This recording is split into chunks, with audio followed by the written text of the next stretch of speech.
Hi hello ಎಲ್ಲರಿಗೂ ನಮಸ್ಕಾರ. ನಾನು ನಿಮ್ಮ ಕಿರಣ್ ಬುಜ್ಜಿ ಜೊತೆ 2014 10th ಔಟ್ಪುಟ್ ಆಗಿದ್ದ ಬ್ಯಾಚ್ಗಳು ನಾವೇನಿದ್ದೀವಲ್ಲ, ನಾವೇ ತುಂಬ ಅನ್ಲಕ್ಕಿಯಷ್ಟು ಅನ್ಸುತ್ತೆ. PUC ಬಂದ್ವಿ ಗುರು. ಯಾವ ನನ್ನ ಮಗ ಪೇಪರ್ಗಳು ಸೆಟ್ ಮಾಡಿದ್ನೋ, ಅದು ಯಾರು ಎಕ್ಸಾಮ್ಗಳನ್ನ ಆರ್ಗನೈಸ್ ಮಾಡಿದ್ರೋ ದೇವ್ರಾಣೆ ಗೊತ್ತಿಲ್ಲ. ಬರೆದ್ವಿ ಕೆಮಿಸ್ಟ್ರಿ ಎಕ್ಸಾಮ್ನ 3 ಸರ್ತಿ ಬರೆದ್ಬಿಟ್ವಿ ಗುರು. ಡಿಗ್ರಿಗೆ ಬಂದ್ವಿ. ಡಿಗ್ರಿ ನಾನು ನೋಡಿದ್ರೆ ಫಾರ್ಮಸಿ ತೊಗೊಂಡಿದ್ದೀನಿ. ನನಗೂ ಕೆಮಿಸ್ಟ್ರಿಗೂ ಮೊದಲೇ ಆಗಿ ಬರಲ್ಲ. ನಾನು ಫಾರ್ಮಸಿ ತೊಗೊಂಡಿದ್ದ ರೀಸನ್ ಒಂದೇ ಏನಂದರೆ ಮ್ಯಾಥ್ಸ್ ಕಡಿಮೆ ಇರುತ್ತೆ ಅಂತ ಹೇಳ್ಬಿಟ್ಟು.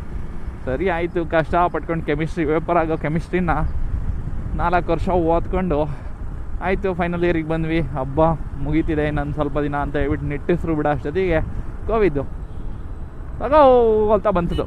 ಕೋವಿಡ್ ಅದು ಯಾವ ಟೈಮಿಗೆ ಬಂತು ಅಂದರೆ ಗುರು, ಲಿಟ್ರಲಿ ಸಿಲೆಬಸ್ ಎಲ್ಲ ಮುಗಿದ್ಬಿಟ್ಟಿದೆ. ಇನ್ನು ಕೊನೆಗೆ ಉಳಿದಿರೋದು ನಮಗೆ ಒಂದು annual day, college annual day. ಆಮೇಲೆ ನಮಗೆ ನಮ್ಮ ಜೂನಿಯರ್ಸ್ ಕೂಡ ಫೇರ್ವೆಲ್.